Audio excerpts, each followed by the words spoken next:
Hello guys, welcome back to this channel. In this today's tutorial, I'm going to show you how to scan Wi-Fi QR code with laptop.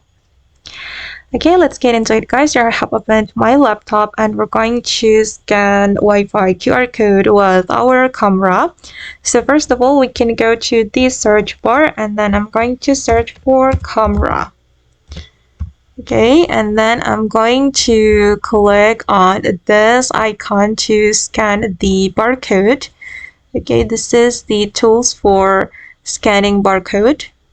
I'm going to tap on the symbol. Okay, and then you can scan your barcode with the camera like this.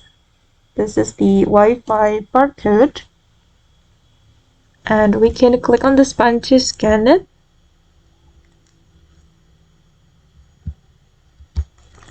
Okay, this is the result, and I'm going to click on this link, and then I'm going to click on yes. Alright, and then I'm going to click on connect automatically, click on add.